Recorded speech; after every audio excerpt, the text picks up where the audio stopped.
পত্নী সন্তান ভাৰতীয় নহয়। মুখ্যমন্ত্ৰী ডক্টৰ হিমন্ত বিশ্ব শৰ্মাই বিস্ফোৰক মন্তব্য কৰিছে। গৌৰৱ গগৈ পত্নীয়ে চাকৰি কৰি আছে ভাৰতত, কিন্তু পাকিস্তানৰ পৰা দৰমহা লৈ আছে বুলি মুখ্যমন্ত্ৰী ডক্টৰ হিমন্ত বিশ্ব শৰ্মাই মন্তব্য কৰিছে। প্ৰশ্ন কৰিছে তিনিটা গৌৰৱ গগৈ নামাজ পঢ়িবৰ বাবে ক'ত শিকিলে? গৌৰৱ গগৈ 15 দিন পাকিস্তানত থাকি আহিছেনে নাই? গৌৰৱ গগৈ পত্নীৰ ধৰ্ম কি? গৌৰৱ গগৈ সন্তানৰ ধৰ্ম কি? মুখ্যমন্ত্ৰী ডক্টৰ হিমন্ত বিশ্ব শৰ্মাই প্ৰশ্ন কৰিছে। মুখ্যমন্ত্ৰী ডক্টৰ হিমন্ত বিশ্ব শৰ্মাই এই কথা স্পষ্টভাৱে উল্লেখ কৰিছে যে 10 ছেপ্টেম্বৰৰ ভিতৰত প্ৰমাণ সহ দেখুৱাব মুখ্যমন্ত্ৰী ডক্টৰ হিমন্ত বিশ্ব শৰ্মাই। মন্তব্য আছে, তাৰ আগতে তথ্য দিয়াৰ চেষ্টা কৰিছো। মুখ্যমন্ত্ৰী ডক্টৰ হিমন্ত বিশ্ব শৰ্মাই বিস্ফোৰক মন্তব্য। গৌৰৱ গগৈ পত্নী আৰু সন্তান ভাৰতীয় নহয়, তেখেতৰ পুত্ৰও নহয় ভাৰতীয়, কন্যাও নহয় ভাৰতীয়। 10 ছেপ্টেম্বৰৰ ভিতৰত প্ৰমাণ সহ দিব মুখ্যমন্ত্ৰী ডক্টৰ হিমন্ত বিশ্ব শৰ্মাই। বিস্ফোৰক মন্তব্য কৰিছে, 10 ছেপ্টেম্বৰৰ ভিতৰত প্ৰমাণ দিব। মুখ্যমন্ত্ৰীৰ আসনৰ পৰা মই এটাও অসত্য কথা ক'ব নোৱাৰো বুলি মুখ্যমন্ত্ৰীগৰাকীয়ে মন্তব্য কৰিছে। নিলজ্জ মানুহেহে ইয়াতকৈ আৰু বেছি প্ৰমাণ বিচাৰিব বুলি মুখ্যমন্ত্ৰীগৰাকীয়ে মন্তব্য কৰিছে।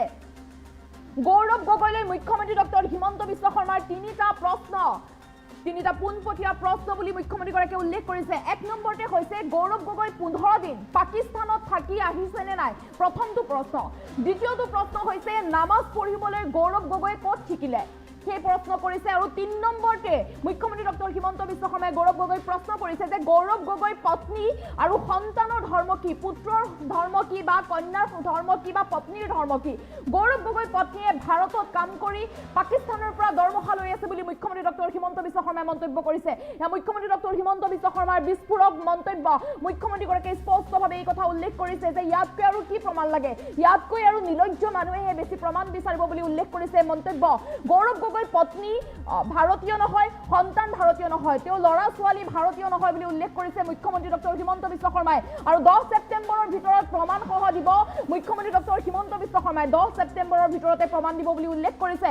মুখ্যমন্ত্ৰীৰ আসনৰ পৰা মই এটাও অসত্য কথা ক'ব নোৱাৰো, এই মন্তব্য মুখ্যমন্ত্ৰী ডক্টৰ হিমন্ত বিশ্ব শৰ্মাই। মুখ্যমন্ত্ৰীগৰাকীয়ে এই কথা স্পষ্টভাৱে কৈ দিছে যে নিলজ্জ মানুহেহে ইয়াতকৈ আৰু বেছি প্ৰমাণ বিচাৰিব। যদি প্ৰাক্তন মুখ্যমন্ত্ৰী তৰুণ গগৈৰ বুৱাৰী বা নাতি যদি ভাৰতীয় নাগৰিক নহয়, ইয়াতকৈ আৰু ডাঙৰ কথা আৰু কি হ'ব পাৰে বুলি মুখ্যমন্ত্ৰী ডক্টৰ হিমন্ত বিশ্ব শৰ্মাই মন্তব্য কৰিছে।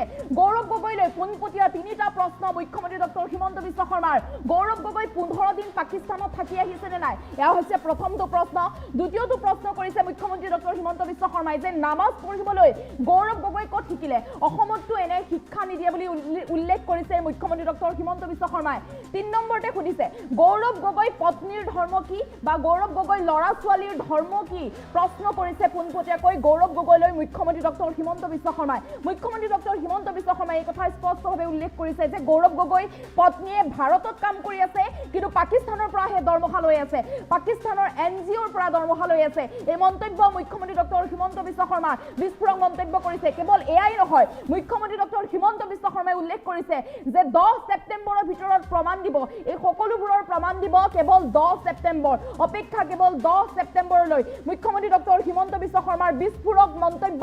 তিনিটাকৈ প্ৰশ্ন উত্থাপন কৰিছে গৌৰৱ গগৈলৈ। গৌৰৱ গগৈলৈ তিনিটাকৈ পোনপটীয়া প্ৰশ্ন মুখ্যমন্ত্ৰী ডক্টৰ হিমন্ত বিশ্ব শৰ্মাৰ। মুখ্যমন্ত্ৰী ডক্টৰ হিমন্ত বিশ্ব শৰ্মাই এই কথা স্পষ্টভাৱে উল্লেখ কৰিছে যে গৌৰৱ গগৈ পত্নী আৰু সন্তান ভাৰতীয় নহয় বুলি মুখ্যমন্ত্ৰী ডক্টৰ হিমন্ত বিশ্ব শৰ্মাই মন্তব্য কৰিছে। তিনিটা প্ৰশ্ন মুখ্যমন্ত্ৰী ডক্টৰ হিমন্ত বিশ্ব শৰ্মাৰ গৌৰৱ গগৈলৈ। গৌৰৱ গগৈ নামাজ পঢ়িবলৈ ক'ত শিকিলে, ক'ৰ পৰা শিক্ষা পালে নামাজ পঢ়িবৰ বাবে, ক'ত শিকিলে? 15 দিন পাকিস্তানত গৌৰৱ গগৈ থাকিছিল নে নাই, সেই প্ৰশ্ন কৰিছে, পোনপটীয়া প্ৰশ্ন কৰিছে। পাকিস্তানত থাকিছিল নে নাই গৌৰৱ গগৈয়ে? 3 নম্বৰটো প্ৰশ্ন কৰিছে যে গৌৰৱ গগৈ পত্নীৰ ধৰ্ম কি বা পত্নীৰ লগতে ল'ৰা ছোৱালীৰ ধৰ্ম কি গৌৰৱ গগৈৰ, এই প্ৰশ্ন মুখ্যমন্ত্ৰী ডক্টৰ হিমন্ত বিশ্ব শৰ্মাৰ। মুখ্যমন্ত্ৰী ডক্টৰ হিমন্ত বিশ্ব শৰ্মাই এই কথা স্পষ্টকৈ উল্লেখ কৰিছে যে মুখ্যমন্ত্ৰীৰ আসনত থাকি এটাও সত্য কথা মই নকওঁ, যি কম সেয়া মই সঁচাই কম, মুখ্যমন্ত্ৰীৰ আসনত থাকি মই কেতিয়াও অসত্য কথা ক'ব নোৱাৰো, এই মন্তব্য কৰিছে মুখ্যমন্ত্ৰী ডক্টৰ হিমন্ত বিশ্ব শৰ্মাই। মুখ্যমন্ত্ৰী ডক্টৰ হিমন্ত বিশ্ব শৰ্মাৰ মন্তব্য আছে, এই মন্তব্য আগবঢ়াইছো।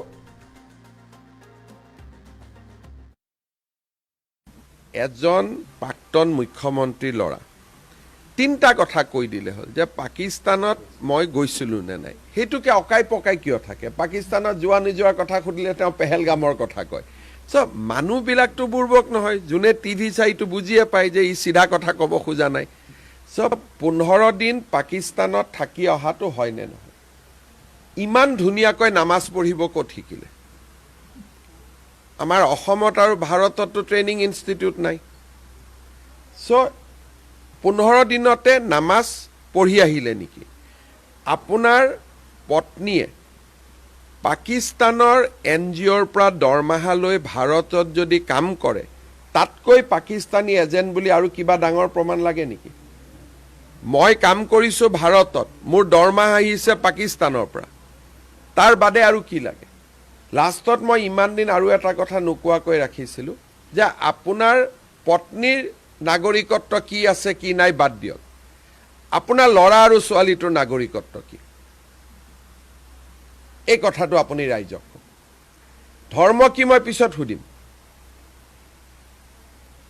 মোৰ সন্দেহ আছে আৰু দুদিন পিছত মই কমো যে 2গৰাকী ল'ৰা আৰু ছোৱালী ভাৰতীয় নাগৰিক নহয়। আৰু এইটো মই মুখ্যমন্ত্ৰী হিচাপে কৈ আছো। প্ৰথমটো পৰিবাৰ ভাৰতীয় নহয় বুলি ক'লো, এতিয়া তেওঁৰ ল'ৰা আৰু ছোৱালীও মই ভাৰতীয় নাগৰিক নহয় বুলি কৈছো। যদি তৰুণ গগৈ নাতিনীয়েক ভাৰতীয় নহয়, অসমীয়া নহয়, তাতকৈ দুখ আৰু লাজৰ কথা কি থাকিব পাৰে? মই এই অভিযোগটো আজি কৰিছোঁ। অলপমান মোকো সময় লাগিব প্ৰমাণ আনিবৰ কাৰণে, কিন্তু মই কৈছোঁ, ৰিক্স লৈয়ে কৈছোঁ, কিন্তু প্ৰমাণ ছেপ্টেম্বৰৰ ভিতৰত আহিব। আৰু 10 ছেপ্টেম্বৰত মই প্ৰমাণ সহকাৰে দিম। আৰু মুখ্যমন্ত্ৰী আসনৰ পৰা মই এটাও অসত্য কথা ক'ব নোৱাৰোঁ। মই আজি অসমৰ মুখ্যমন্ত্ৰী, যদি পাকিস্তানে মোক দৰমহা দি থাকে, মই পাকিস্তানৰ এজেণ্ট হ'লো নে নাই? তাতকৈ আৰু কিবা প্ৰমাণ লাগে নেকি? নিলজ্জ মানুহে ইয়াতকৈ বেছি প্ৰমাণ খুজিব। নাই, মই পদত্যাগ কৰিম নকৰিম পিছত হ'ব, কিন্তু অসমৰ মানুহেতো মোক পদত্যাগ কৰিব দিবও লাগিব। অসমৰ মানুহৰতো এইটো মুড নাই বৰ্তমান, গতিকে সেইটো কথা বাদ দিয়ক। কিন্তু 3টা মই প্ৰশ্ন সুধিছোঁ। 15 দিন পাকিস্তানত থাকি আহিছে নে নাই? নামাজ পঢ়িব ক'ত শিকিলে? আপোনাৰ ল'ৰা ছোৱালী পত্নীৰ ধৰ্ম কি? ল'ৰা ছোৱালীৰ নাগৰিকত্ব কি? আৰু আপোনাৰ পত্নীয়ে ভাৰতত কাম কৰি পাকিস্তানৰ পৰা দৰমহা লৈ আছিল নে নাই? ইয়াতকৈ আৰু কি লাগে? ইয়াতকৈতো ডাঙৰ প্ৰমাণ বিন লাডেনকো দিব নোৱাৰে আপুনি। ইয়াতকৈতো আৰু প্ৰমাণ কাকোৱে একো নালাগে। ইয়াৰ পিছত নিজে নিজে হাত তুলিব লাগে, আৰু বহুত আছে। এজন প্ৰাক্তন মুখ্যমন্ত্ৰীৰ ল'ৰা 3টা কথা কৈ দিলে হ'ল যে পাকিস্তানত মই গৈছিলোঁ নে নাই। সেইটোকে অকাই পকাই কিয় থাকে? পাকিস্তানত যোৱা নোযোৱাৰ কথা সুধিলে তেওঁ পেহেলগামৰ কথা কয়। চ' মানুহবিলাকতো বুৰ্বক নহয়, যোনে টিভি চাইটো বুজিয়ে পায় যে ই চিধা কথা ক'ব খোজা নাই। চ' 15 দিন পাকিস্তানত থাকি অহাটো হয় নে নহয়? ইমান ধুনীয়াকৈ নামাজ পঢ়িব ক'ত শিকিলে? আমাৰ অসমত আৰু ভাৰততো ট্ৰেইনিং ইনষ্টিটিউট নাই। চ' 15 দিনতে নামাজ পঢ়ি আহিলে নেকি? আপোনাৰ পত্নীয়ে পাকিস্তানৰ NGOৰ পৰা দৰমহা লৈ ভাৰতত যদি কাম কৰে, তাতকৈ পাকিস্তানী এজেণ্ট বুলি আৰু কিবা ডাঙৰ প্ৰমাণ লাগে নেকি? মই কাম কৰিছোঁ ভাৰতত, মোৰ দৰমহা আহিছে পাকিস্তানৰ পৰা, তাৰ বাদে আৰু কি লাগে? লাষ্টত মই ইমান দিন আৰু এটা কথা নোকোৱাকৈ ৰাখিছিলোঁ যে আপোনাৰ পত্নীৰ নাগৰিকত্ব কি আছে কি নাই বাদ দিয়ক, আপোনাৰ ল'ৰা আৰু ছোৱালীটোৰ নাগৰিকত্ব কি, এই কথাটো আপুনি ৰাইজক কওক। ধৰ্ম কি মই পিছত সুধিম। মোৰ সন্দেহ আছে আৰু দুদিন পিছত মই কমো যে 2গৰাকী ল'ৰা আৰু ছোৱালী ভাৰতীয় নাগৰিক নহয়। আৰু এইটো মই মুখ্যমন্ত্ৰী হিচাপে কৈ আছো। প্ৰথমটো পৰিবাৰ ভাৰতীয় নহয় বুলি ক'লো, এতিয়া তেওঁৰ ল'ৰা আৰু ছোৱালীও মই ভাৰতীয় নাগৰিক নহয় বুলি কৈছো। যদি তৰুণ গগৈ নাতিনীয়েক ভাৰতীয় নহয়, অসমীয়া নহয়, তাতকৈ দুখ আৰু লাজৰ কথা কি থাকিব পাৰে? মই এই অভিযোগটো আজি কৰিছোঁ। অলপমান মোকো সময় লাগিব প্ৰমাণ আনিবৰ কাৰণে, কিন্তু মই কৈছোঁ, ৰিক্স লৈয়ে কৈছোঁ, কিন্তু প্ৰমাণ ছেপ্টেম্বৰৰ ভিতৰত আহিব। আৰু 10 ছেপ্টেম্বৰত মই প্ৰমাণ সহকাৰে দিম। আৰু মুখ্যমন্ত্ৰী আসনৰ পৰা মই এটাও অসত্য কথা ক'ব নোৱাৰোঁ। মই আজি অসমৰ মুখ্যমন্ত্ৰী, যদি পাকিস্তানে মোক দৰমহা দি থাকে, মই পাকিস্তানৰ এজেণ্ট হ'লো নে নাই? তাতকৈ আৰু কিবা প্ৰমাণ লাগে নেকি? নিলজ্জ মানুহে ইয়াতকৈ বেছি প্ৰমাণ খুজিব। না মই পদত্যাগ কৰিম নকৰিম পিছত হ'ব, কিন্তু অসমৰ মানুহেতো মোক পদত্যাগ কৰিব দিবও লাগিব। অসমৰ মানুহৰ এইটো মুড নাই বৰ্তমান, গতিকে সেইটো কথা বাদ দিয়ক। কিন্তু তিনিটা মই প্ৰশ্ন সুধিছোঁ। 15 দিন পাকিস্তানত থাকি আহিছে নে নাই? নামাজ পঢ়িব ক'ত শিকিলে? আপোনাৰ ল'ৰা ছোৱালী পত্নী ধৰ্ম কি? ল'ৰা ছোৱালীৰ নাগৰিকত্ব কি? আৰু আপোনাৰ পত্নীয়ে ভাৰতত কাম কৰি পাকিস্তানৰ পৰা দৰমহা লৈ আছিল নে নাই? ইয়াতকৈ আৰু কি লাগে? ইয়াতকৈতো ডাঙৰ প্ৰমাণ বিন লাডেনকো দিব নোৱাৰে আপুনি। ইয়াতকৈতো আৰু প্ৰমাণ কাকোৱে একো নালাগে। ইয়াৰ পিছত নিজে নিজে হাত তুলিব লাগে, আৰু বহুত আছে। এজন প্ৰাক্তন মুখ্যমন্ত্ৰীৰ ল'ৰা তিনিটা কথা কৈ দিলে হ'ল যে পাকিস্তানত মই গৈছিলোঁ নে নাই। সেইটোকে অকাই পকাই কিয় থাকে? পাকিস্তানত যোৱা নোযোৱাৰ কথা সুধিলে তেওঁ পেহেলগামৰ কথা কয়। চ' মানুহবিলাকতো বুৰ্বক নহয়, যোনে টিভি চাইটো বুজিয়ে পায় যে ই চিধা কথা ক'ব খোজা নাই। চ' 15 দিন পাকিস্তানত থাকি অহাটো হয়নে নহয়? ইমান ধুনীয়াকৈ নামাজ পঢ়িব ক'ত শিকিলে? আমাৰ অসমত আৰু ভাৰততো ট্ৰেইনিং ইনষ্টিটিউট নাই। চ' 15 দিনতে নামাজ পঢ়ি আহিলে নেকি? আপোনাৰ পত্নীয়ে পাকিস্তানৰ NGOৰ পৰা দৰমহা লৈ ভাৰতত যদি কাম কৰে, তাতকৈ পাকিস্তানী এজেণ্ট বুলি আৰু কিবা ডাঙৰ প্ৰমাণ লাগে নেকি? মই কাম কৰিছোঁ ভাৰতত, মোৰ দৰমহা আহিছে পাকিস্তানৰ পৰা, তাৰ বাদে আৰু কি লাগে? লাষ্টত মই ইমান দিন আৰু এটা কথা নোকোৱাকৈ ৰাখিছিলোঁ যে আপোনাৰ পত্নীৰ নাগৰিকত্ব কি আছে কি নাই বাদ দিয়ক, আপোনাৰ ল'ৰা আৰু ছোৱালীটোৰ নাগৰিকত্ব কি? এই কথাটো আপুনি ৰাইজক কওক। ধৰ্ম কি মই পিছত সুধিম। মোৰ সন্দেহ আছে, আৰু দুদিন পিছত মই কমো যে 2গৰাকী ল'ৰা আৰু ছোৱালী ভাৰতীয় নাগৰিক নহয়। আৰু এইটো মই মুখ্যমন্ত্ৰী হিচাপে কৈ আছো। প্ৰথমটো পৰিবাৰ ভাৰতীয় নহয় বুলি ক'লো, এতিয়া তেওঁৰ ল'ৰা আৰু ছোৱালীও মই ভাৰতীয় নাগৰিক নহয় বুলি কৈছোঁ। যদি তৰুণ গগৈ নাতিনীয়েক ভাৰতীয় নহয়, অসমীয়া নহয়, তাতকৈ দুখ আৰু লাজৰ কথা কি থাকিব পাৰে? মই এই অভিযোগটো আজি কৰিছোঁ। অলপমান মোকো সময় লাগিব প্ৰমাণ আনিবৰ কাৰণে, কিন্তু মই কৈছোঁ, ৰিক্স লৈয়ে কৈছোঁ, কিন্তু প্ৰমাণ ছেপ্টেম্বৰৰ ভিতৰত আহিব। আৰু 10 ছেপ্টেম্বৰত মই প্ৰমাণ সহকাৰে দিম। আৰু মুখ্যমন্ত্ৰী আসনৰ পৰা মই এটাও অসত্য কথা ক'ব নোৱাৰোঁ। মই আজি অসমৰ মুখ্যমন্ত্ৰী, যদি পাকিস্তানে মোক দৰমহা দি থাকে, মই পাকিস্তানৰ এজেণ্ট হ'লোঁ নে নাই? তাতকৈ আৰু কিবা প্ৰমাণ লাগে নেকি?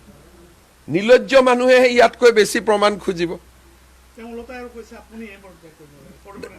না মই পদত্যাগ কৰিম নকৰিম পিছত হ'ব, কিন্তু অসমৰ মানুহেতো মোক পদত্যাগ কৰিব দিবও লাগিব। অসমৰ মানুহৰতো এইটো মুড নাই বৰ্তমান, গতিকে সেইটো কথা বাদ দিয়ক। কিন্তু তিনিটা মই প্ৰশ্ন সুধিছোঁ। 15 দিন পাকিস্তানত থাকি আহিছে নে নাই? নামাজ পঢ়িব ক'ত শিকিলে? আপোনাৰ ল'ৰা ছোৱালী পত্নী ধৰ্ম কি? ল'ৰা ছোৱালীৰ নাগৰিকত্ব কি? আৰু আপোনাৰ পত্নীয়ে ভাৰতত কাম কৰি পাকিস্তানৰ পৰা দৰমহা লৈ আছিল নে নাই? ইয়াতকৈ আৰু কি লাগে? ইয়াতকৈতো ডাঙৰ প্ৰমাণ বিন লাডেনকো দিব নোৱাৰে আপুনি। ইয়াতকৈতো আৰু প্ৰমাণ কাকোৱে একো নালাগে। ইয়াৰ পিছত নিজে নিজে হাত তুলিব লাগে, আৰু বহুত আছে।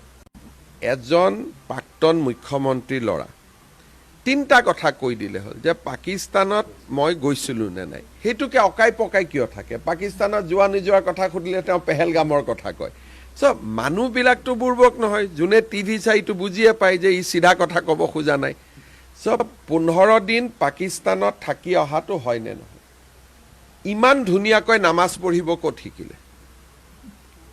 আমাৰ অসমত আৰু ভাৰততো ট্ৰেইনিং ইনষ্টিটিউট নাই।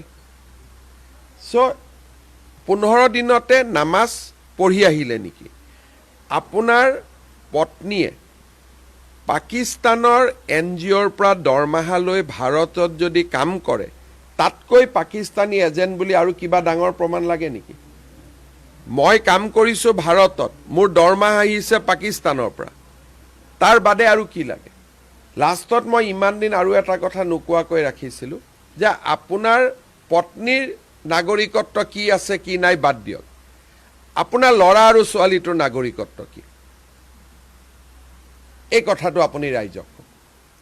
ধৰ্ম কি মই পিছত সুধিম। মোৰ সন্দেহ আছে